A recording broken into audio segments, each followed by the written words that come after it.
देखिए ना, second, minute, घंटा, आवर, और फिर उसके बाद डे, और 7 डे को मिलाकर बना एक वीक, और 2 वीक को मिलाकर बनता है अर्धमासिक 15 दिन यानी के, और पूरे 30 दिनों को या 31 दिनों को मिलाकर बनता है एक मंथ, और फिर 12 मंथ को मिलाकर बनता है एक साल। तो नमस्कार, मैं अंजू शर्मा एक बार फिर से आपके सामने, और होने जा रहा है एक साल फिर से 2025 पूरा होने जा रहा है, कंप्लीट होने जा रहा है और जाने की तैयारी में लगा हुआ है। यानी उस जो पीछे देखिए कितने युग, 4 युग हमारे यहाँ है, जिनमें लाखों लाखों वर्ष, कई कई लाख वर्ष का एक एक युग, और ये चल रहा है अब कलयुग, और कलयुग का ही एक हिस्सा है जो भी ये इस सदी का जो 2025 वर्ष है, वो अपनी अवधि को पूरा करने के लिए जा रहा है। कुछ ही समय बाकी है और एंड होने जा रहा है। एंड नहीं होने जा रहा है, वो कंप्लीट होने जा रहा है और विलीन होने जा रहा है उस भूतकाल में जिसमें बाकी 2024 इससे पहले विलीन हुआ था। तो इतने वर्षों वर्ष यानी हर मिनट, सेकंड, घंटा, ये जो अवधियां है ना, ये हमने ही बनाई है, ये इंसानों की बनाई हुई है। वेद पुराणों में लिखा हुआ है, जहां भी भागवत में लिखा हुआ है, ये जो सब कुछ वर्णित है ना सृष्टि का, ये सब कुछ जो भी है ये एक इंसानों की ही देन है। और साल पूरा होने जा रहा है 2025, ये भी एक इंसान का ही एक देन है सबकी, कि हम ही ने मिला करके, कुछ समय को मिला करके जो नाम दिए हैं, वो चाहे इंग्लिश का साल, अब ये इंग्लिश के हिसाब से हम इसको मानते हैं जनवरी से, और बाकी तो नहीं, तो हमारे हिंदू सनातन में तो अलग ही साल की शुरुआत हो जाती है चैत्र मास से, तो वो चीज अलग है। तो ये साल पूरा होने के लिए जा रहा है और सभी का बहुत उत्सुकता रहती है। मैं देखती हूँ कि एक नयापन दिमाग के अंदर एक गहराने लगता है कि पीछे का जो भी हुआ, अच्छा हुआ, बुरा हुआ, कुछ ऐसी घटनाएं हो जाती हैं जो जिनका हम सोच भी नहीं सकते। बिल्कुल अनसोची हुई घटनाएं जैसे साल के अंदर होती हैं, और कुछ बुरी होती हैं, कुछ बहुत अच्छी होती हैं, बहुत अच्छी होती हैं। और लेकिन इस मामले में हमें हमेशा आगे के लिए, सोच के लिए हम सोचते हैं कि आगे का हमारा क्या रहेगा। आप बताइए, तो उसमें क्या रहेगा? क्या बी पॉजिटिव, मेरे हिसाब से तो बी पॉजिटिव। अगर हम पॉजिटिव हैं तो सब कुछ अच्छा है, जो बुरा है वो भी बुरा नहीं है, वो भी अच्छा ही होगा। बी पॉजिटिव, तो सबसे बड़ी थिंकिंग यही होनी चाहिए। तो बी पॉजिटिव की, जहां भी हम पॉजिटिव रहेंगे ना, कहीं भी, वहां हमें जो भी कहते हैं कि ईश्वर भी उसका साथ देता है जो आस्था रखता है। और आस्था ईश्वर के प्रति हम इसीलिए रखते हैं क्योंकि हम ईश्वर के प्रति पॉजिटिव रहते हैं। और अगर हम नेगेटिव हो जाएंगे ना ईश्वर के प्रति भी, तो वहां भी दिक्कत आ जाएंगे। तो सबसे बड़ी बात तो यही है कि नए साल का जो हमारा एक आगाज होने वाला है, तो उसमें हमें रहना है बी पॉजिटिव। और इसके लिए मुझे एक छोटी सी एक कहानी अभी याद आ रही है, किसी की सुनाई हुई, कि एक इंसान बहुत ज्यादा अपराधी था, बहुत सारे उसने बड़े बड़े अपराध किए, और एक ना एक दिन तो आता ही है हर अपराधी का। एक कोई वक्त होता है कि कभी भी कहते हैं कि अपराधी की एज जो होती है ना, वो बहुत कम होती है, उम्र बहुत कम होती है। अपराध करना या तो वो फिर छोड़ ही देता है, तब वो बच सकता है, नहीं तो अगर अपराध करता रहा तो फिर उसका सर्वनाश निश्चित है। तो एक अभी मैं कहानी अभी सुन रही थी, तो उसमें क्या था कि वो बहुत सारे अपराध उसने किए, बहुत सारे कुकृत्य किए, और उसके बाद फिर क्या था कि उसको पकड़ के जेल में डाला गया और उसको फांसी की सजा, दंड का प्रावधान जो है हमारे यहाँ, तो उसको कोई भी गुंजाइश ही नहीं थी, तुरंत ही फांसी की सजा उसको दे दी गई। अब जब उसको दे दी गई फांसी की सजा, तो फिर कुछ ऐसा होता है कि जैसे हमारे यहाँ कुछ एक्सपेरिमेंट चलते रहते हैं, तो कुछ डॉक्टर्स का ये कहना था कि हमें कोई ऐसा इंसान चाहिए कि जिसका हम मेंटली हम उसको मतलब उसके ऊपर कुछ एक्सपेरिमेंट हमें करना है। तो अब मिलता नहीं है ऐसा इंसान जल्दी से कि कोई मतलब पोस्टमार्टम के लिए उनको मिल जाती है कि हाँ, लेकिन ऐसा इंसान कहाँ से उनको जिंदा मिलेगा। तो उन्होंने वहां जेल के अंदर उस टाइप की अर्जी दी और डॉक्टर्स की अर्जी को स्वीकार कर लिया गया और वहां जो था डॉक्टर्स को आने दिया गया और डॉक्टर उसके पास पहुंचे और उन्होंने कहा कि आपको मृत्यु दंड मिलने ही वाला है कल, तो लेकिन हम चाहते हैं कि आपका जो मृत्यु दंड है वो मृत्यु तो निश्चित है और उसी तरीके से आपको जिस तरीके से आपको फांसी पर लटकाया जाना है उसमें भी उतना ही कष्ट होगा थोड़ा सा, और उसी तरीके का हम दूसरा आपको मृत्यु दंड देंगे कि हम एक बहुत ही जहरीला विषैला एक कोबरा सांप आपके पास लेकर के आएंगे, उससे हम आपको डसवाएंगे और उससे डसने के बाद में आपकी मृत्यु हो जाएगी। अब वो मरता क्या ना करता, तो उसने सोचा कि जाना तो है ही, इस तरह नहीं तो इस तरह वो किसी मतलब मान गया वो इंसान जो था। और रात भर उसको ये सोच के जाना तो है ही किसी भी तरीके से, तो उसको 1-2 घंटे की नींद जो भी था आ गई होगी वो रात भर, वरना जिसको भी फांसी मिलती है और दंड का प्रावधान होता है उसको नींद कहाँ आती है। तो उसका भी अगला दिन निकल आया और डॉक्टर्स की टीम आ गई और उन्होंने क्या किया कि उसको माथे पर उसके आंखों के ऊपर पट्टी बांध दी और पट्टी बांधने के बाद उसको फिर जो था और ये उन्होंने क्या किया कि कोबरा सांप वो लेकर के आए थे, बंद था, और जैसे ही कोबरा सांप की 2 सुई जैसे दांत उसके अंदर प्रवेश हुए, उसको कटाया गया, वैसे ही वो तुरंत ही उसकी डेथ हो गई। लेकिन असलियत क्या था? असलियत ये थी कि उन्होंने कोबरा सांप से उसको नहीं डसवाया था, उसकी आंखों पर पट्टी बंधी हुई थी और कोबरा सांप की जगह सिर्फ उन्होंने एक नॉर्मल 2 सुई जो उसके दांतों की तरह से बनी हुई थी, बिल्कुल उस तरीके से उन्होंने उसको चुभाया था और तुरंत ही उसकी डेथ हो गई। अब बताइए कि उसके अंदर क्या था?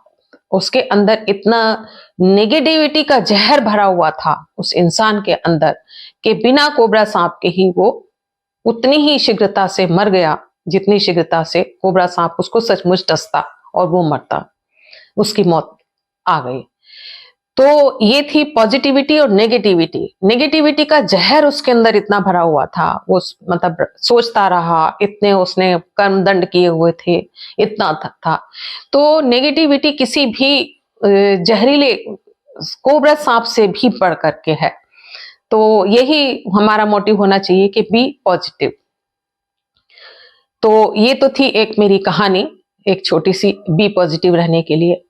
अभी मैं आगे आपको ना दूसरा मेरा जो मोटिव है वो है कि देखिए बुराई पर अच्छाई की विजय।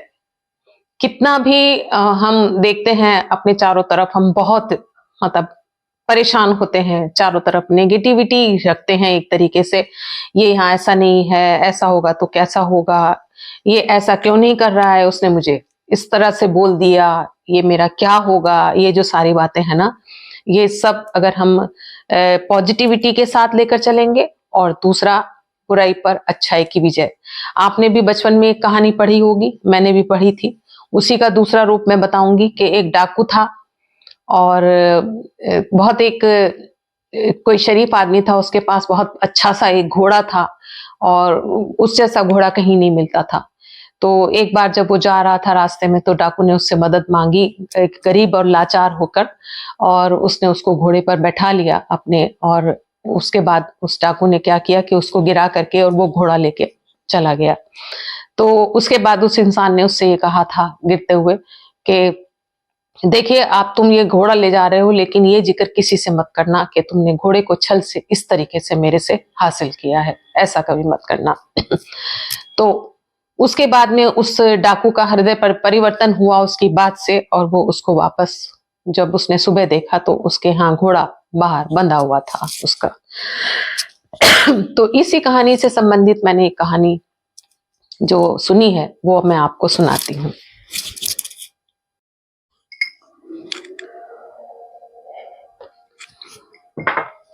देखिए मैंने पानी पी लिया, गला ना ठंड की वजह से थोड़ा सा दिक्कत में आने लगता है। तो ये कहानी है एक, देखिए एक सदाचारी इंसान थे, पढ़े लिखे, और पढ़ने लिखने के बाद में उनकी एक सरकारी नौकरी लगी कहीं गांव में, किसी में ऐसी जगह में कस्बे से वो उनको एक उन्होंने रूम लिया वहां रहने के लिए। एक ऐसी जगह थी जहां पैदल और बहुत दूरी पर उनको वहां अपने काम पर जाना पड़ता था। वो परेशान थे, पैदल चल के जाते थे दूर, कहीं रहने का प्रबंध नहीं था, पास में रहने का प्रबंध नहीं था, और दूर से कहीं कोई सवारी भी नहीं थी। उन्होंने, और छोटी सी उनकी एक नौकरी थी, उन्होंने अपने एक एक पाई पाई थोड़ा थोड़ा सा बचा बचा करके सबसे पहले उन्होंने एक सोचा कि एक बाइक खरीद लेंगे, और उन्होंने एक बाइक अपने बचत से खरीद ली। और बचत से खरीदने के बाद में जब वो बाइक से वहां जाने लगे, अपने काम पर जाने लग गए, तो वहां वो इस बात का हमेशा ध्यान रखते थे कि कोई भी पैदल अगर उनकी तरह से परेशान होकर रास्ते में जा रहा होगा तो उसको वो लिफ्ट देते थे, बाइक पर बैठा लेते थे।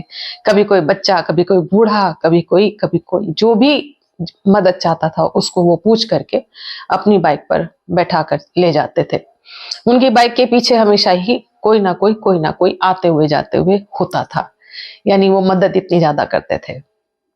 अब क्या हुआ, एक दिन एक इंसान ने उनको ऐसी तरह से मदद के लिए रोका, और उसके बाद वो पीछे बैठ गया, और पीछे बैठने के बाद में वही देखे, कहते हैं ना कि खंजर पीठ में खंजर वाली बात, तो उसने सचमुच एक खंजर उनकी पीठ में चुबा दिया और कहा कि इस बाइक को यहीं छोड़ दीजिए वरना मैं तुम्हें मार दूंगा।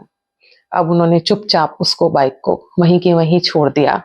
लेकिन उन्होंने भी वही बात कही जो मैंने अभी आपको कहानी में बताई थी कि देखो, ऐसा ना हो कि कल तुम ये बात किसी और से बताओ तो कोई भी यकीन नहीं करेगा, किसी को, किसी की कोई मदद नहीं करेगा, और कोई मदद लेगा भी नहीं डर के मारे। तो ये जो है, ये काम मत करना, इसको ले जाओ। उसके बाद अपने घर आ गए। रात भर बेचारे परेशान रहे कि देखिए मेरे साथ क्या हो गया, और फिर से चलिए कोई बात नहीं है, फिर से मैं पैदल जाऊंगा। फिर से उन्होंने अपने आप को संभाल लिया कि किसी तरह से कि क्या करना है। अब सुबह उठे तो सुबह उठ के अपने आंगन के बाहर जब उन्होंने देखा तो उनकी एक बाइक वहीं जहां होती थी बाहर खड़ी हुई थी, और वो बाइक खड़ी हुई थी तो आश्चर्य हुआ उन्हें, और बाइक के पास गए तो उसके पास में एक, उसके ऊपर एक चिट्ठी लिखी हुई थी। तो चिट्ठी में लिखा हुआ था कि देखिए ये बाइक आपकी है और आप अपने पास रखिए, क्योंकि क्या हुआ कि मैं ले करके तो इसको चला गया। जब मैं जा रहा था तो मैंने सोचा कि मैं इसमें जो था पेट्रोल पहले मैं डलवा लूं उसमें। और जब मैं पेट्रोल वाले के पास में गया तो उसने कहा अरे ये तो उनकी मास्टर जी की, बोलते थे उनको जहाँ पे था उनका जॉब, तो ये तो उनकी बाइक है और आज तुम ले आए। वो तो करते ही रहते हैं बेचारे सदाचार। उसके बाद में जब वो जा रहे थे, बीच में ही कोई और मिला तो कहने लगा अरे आज मास्टर जी की बाइक पे आप, अच्छा ठीक है। फिर उसके बाद आगे गए तो जो भी मिलता गया उसने मास्टर जी की बाइक को, उसको पहचान लिया। अब वो कहने लगा कि मैं खुद परेशान हो गया, मैं जहां भी जा रहा था उसको, हर इंसान इसको पहचान रहा था। बताइए जिसकी बाइक को इतना कोई पहचान रहा है, ये तो उनकी बाइक है, क्योंकि आपने इतना सदाचारी का काम किया, सबका हेल्प की, और मैं जो था परेशान हो गया और मैं आपको ये बाइक आपके हवाले कर रहा हूँ, और मुझसे नहीं लिया जाएगा, ये मुझसे ये काम नहीं होगा। तो देखिए उनकी अच्छाई का नतीजा जो था उनको क्या मिला, कितना अच्छा मिला। तो हमेशा अच्छाई पर बुराई की, जो बुराई पर ना अच्छाई की विजय होती है, ये बात भी सत्य ही साबित है। तो ये सारी चीजें अगर करना है तो नए साल का हमारा जो जश्न है वो इसी नाम पर होना चाहिए, इसी तरीके से होना चाहिए। और नए साल का तो एक नाम है, हमें हर घंटे और अपने आप को एक रिवाइज करते रहना चाहिए। कम से कम 24 घंटे में हम अपने आप को, जब मॉर्निंग में उठते हैं तो पॉजिटिव होकर ये हम एक क्षण, हम कुछ 2 मिनट के लिए अगर ये सोचते हैं कि आज के दिन में हमें अच्छा क्या करना है, तो वो भी एक, जब साल आएगा ना तो हमें सिर्फ नए साल का जश्न नहीं मनाना है, हमें डेली जश्न मनाना है इस बात का कि हमने आज क्या किया है। हर 24 घंटे में भी अगर हम सोच लेंगे, एक वीक में भी अगर हम करेंगे, एक मंथ में भी अगर हम करेंगे कुछ ना कुछ तो वो बहुत सारा हो जाएगा। तो यही न्यू ईयर पर ना 2025 पर जो एक इतनी ठंड हो रही है तो दिमाग में ना आध्यात्मिकता और ज्यादा बढ़ती जा रही है। और ये जो जश्न का माहौल है ना, ये जश्न का माहौल और अच्छा हो जाता है जब आपका माइंड रिफ्रेश होता है। तो असली जश्न तो तभी होता है जब तक माइंड फ्रेश नहीं होता। तो कितना भी ढोल गाजे बाजे आप कुछ भी खाइए पीजिए, वो कुछ भी मायने नहीं रखता। अगर आपका माइंड रिफ्रेश है, आप कहीं भी हैं, जंगल में भी हैं, तब भी मंगल है।